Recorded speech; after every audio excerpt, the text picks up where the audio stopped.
This one goes out to Harry Del Molino. Rest in peace, my brother.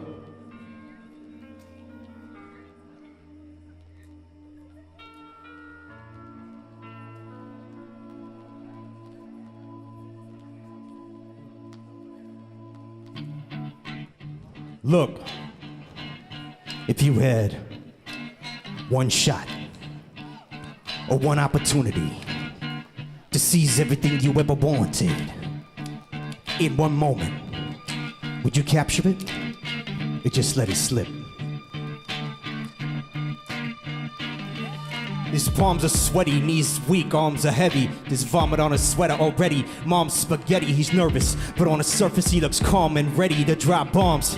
But he keeps on forgetting what he wrote down. The whole crowd grows so loud, he opens his mouth, but the words won't come out. He's choking how? Everybody's joking now. The clock's run out, time's up, over, blow. Snap back to reality, oh, there goes gravity, oh, there goes rabbit, he choke. He's so mad, but he won't give up that easy, no. He won't have it, he knows his whole back's to these ropes. It don't matter, he's dope. He knows that, but he's broke. He's so stagnant, he knows when he goes back to this mobile home, that's when it's back to the lab again. Yo, this old rhapsody better go capture this moment and hope it don't pass him.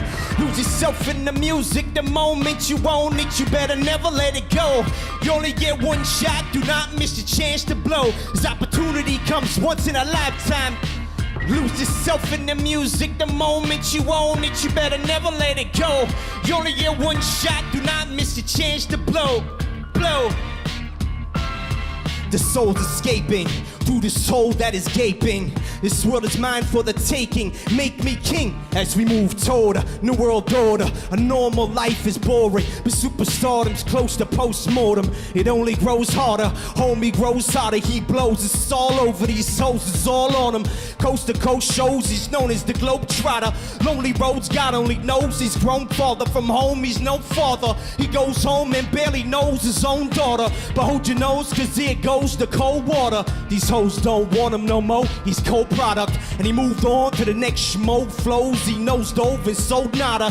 So the soap opera's told it unfolds, I suppose it's old partner, but the beat goes on. Da-da-da-da-da. You better lose yourself in the music, the moment you own it, you better never let it go. You only get one shot, do not miss your chance to blow. This opportunity comes once in a lifetime.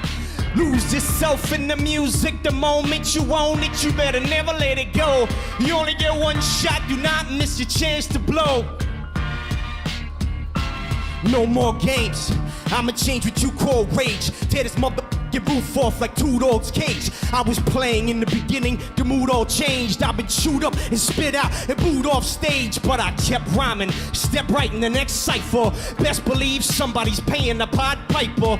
All the pain inside amplified by the fact that I can't get by with my 9 to 5, and I can't provide the right type of life for my family, cause man, these goddamn food stamps don't buy diapers. And it's no movie, there's no Mackay Pfeiffer. This is my life and these times are so hard, and it's getting even harder trying to feed and water my seed. Plus Tita Tartar caught up between being a father and a prima donna. Baby mama drama screaming on her. Too much for me to want to stay in one spot. Another day of monotony's gotten me to the point I'm like a snail. I've got to formulate a plot or end up in jail or shot. Success is my only motherfucking option, failure's not. Mama love you but this trailer's got to go. How can I grow old? It's Salem's lot. So here I go, it's my shot. Feet fail me not. This may be the only opportunity that I got.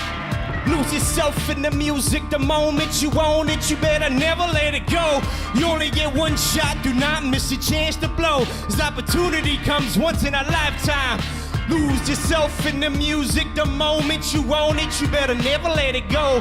You only get one shot, do not miss your chance to blow. This opportunity comes once in a lifetime. Yo, yo, yo, yo, yo.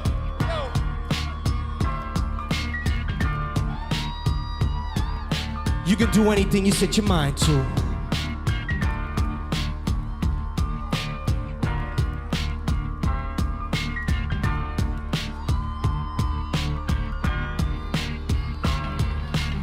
Lose yourself in the music. The moment you own it, you better never let it go. You only get one shot. Do not miss your chance to blow. This opportunity comes once in a lifetime. Yo.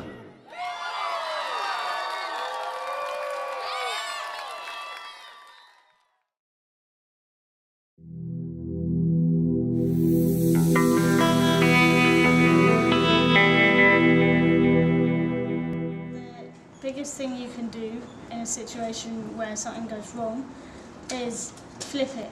There's a book called Flip It, and basically what it means is you take a negative, i.e. something going wrong is a negative, it's a bad thing, it's not a positive thing because it's not a good thing. Positive things are good things. So if something bad happens, like a change, that's a negative thing, so you need to flip it to a positive thing. So you need to think, what could I do to make this positive? So the other day I was going to a hospital appointment and it was raining and the bus took longer to get to the train station than I thought, and by the time I got to the train station I thought, well, if I take the train I'm not going to get there. So I thought, well, hospital appointments are very important. You get time off work for hospital appointments. It's not like you're going to see a friend or anything, and you have to wait a long time to get a hospital appointments, so I better not be late. So I decided that there's a lot of adverts in London at the moment for this app for your phone. I have an iPhone, and there's an app called the Halo app, and it's a cab app. It's for taking taxis, and I decided that I would try out the app because I thought, well, then I can write a blog about it and I can share that information with other people, and that way the extra money I spent on the cab won't be wasted.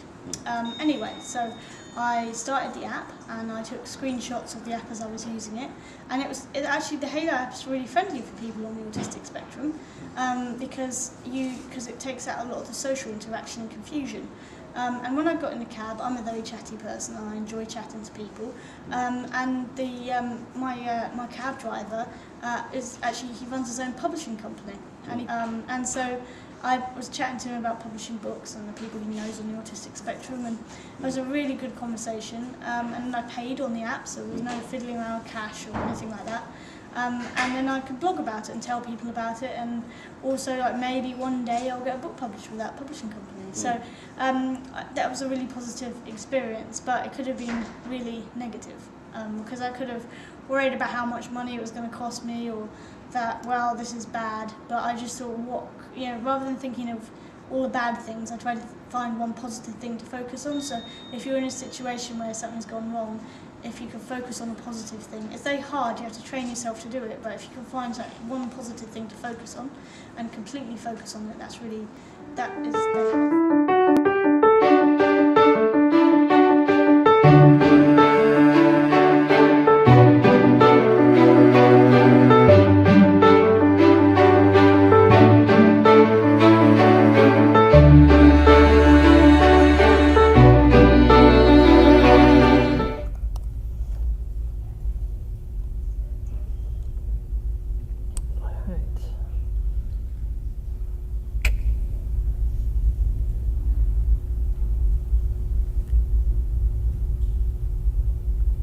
So today I'm going to be talking about designing for relationships.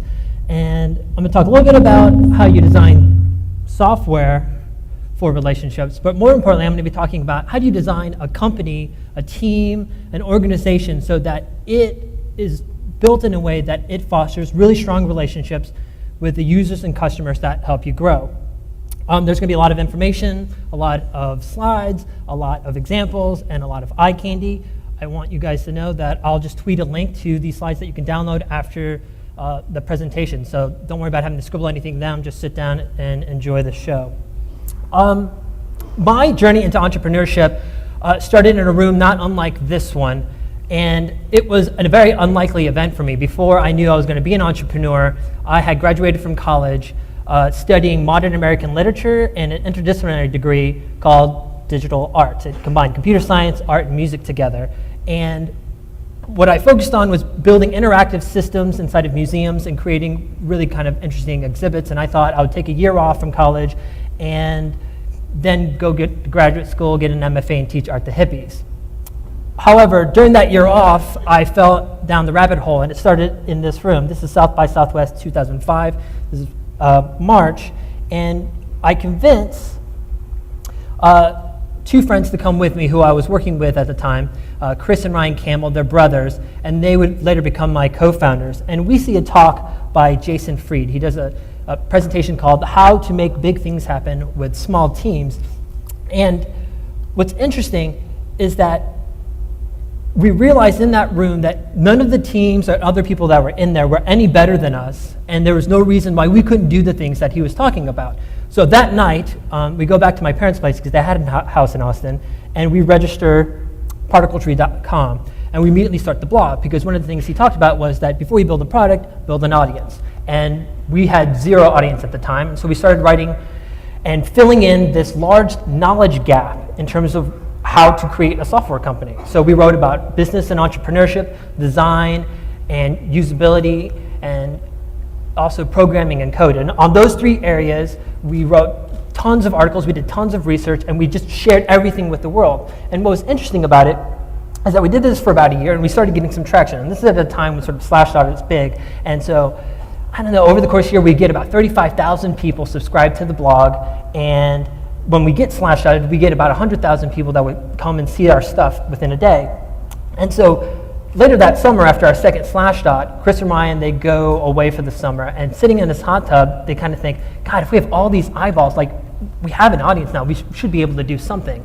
And so what we do is we come up with this scheme where, because I had some publication experience being editor-in-chief of the newspaper back in college, I say, we can take all this writing and publication that we've been doing and maybe turn it into a digital PDF that people can buy. It would be about 80 to 100 pages, and we figured out by calculating sort of like how we would set up and have all the writers and interviews done that we would only spend 2 weeks of the month building this magazine and selling it, and then the other 2 weeks we'd be writing the software that we wanted to ultimately create. Now, 2 months into this plan, things were kind of stressful because the way we had to make it happen was there were services like Gumroad at the time where you could easily do digital downloads. So Ryan had to quit his job and start building this digital download store, and I had to quit my job to start doing all the editorial work for the magazine. What's interesting though is that we didn't have enough money between the three of us for all three of us to quit our jobs, so Chris continued to work in his cubicle and then split his paycheck between the three of us so we can get this off the ground. Yeah, so every day he'd like come home from work and would be immediately like, you better show me something really awesome right now, because I'm in fucking hell with meetings.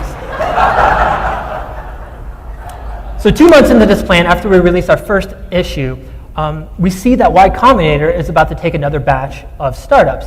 And what's interesting is that at this moment, Y Combinator is a brand new sort of entity. So far, up to date, there's been 14 batches that have been funded by Y Combinator. We were the second ever batch. We were the first ones ever out in California. And we make it in there, and all we didn't have a prototype, a demo, we hadn't written a single line of code of the software that we projected to them. All we had was our reputation, this magazine, and this blog. And at that time, that was enough to get us in. They knew that we were a really good team, we worked well together, and we were committed to the cause, since two of us had already quit and one of us was splitting a paycheck.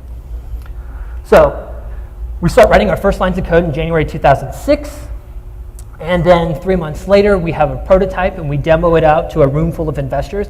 We secure angel funding from 2 investors, and then we go back to Florida, and in the summer of 2006, later that year, we launched the product. And things go really well, and 9 months later, we become profitable, and we eventually go out our company. The product that we ended up building during that time was called Zombie Invasion!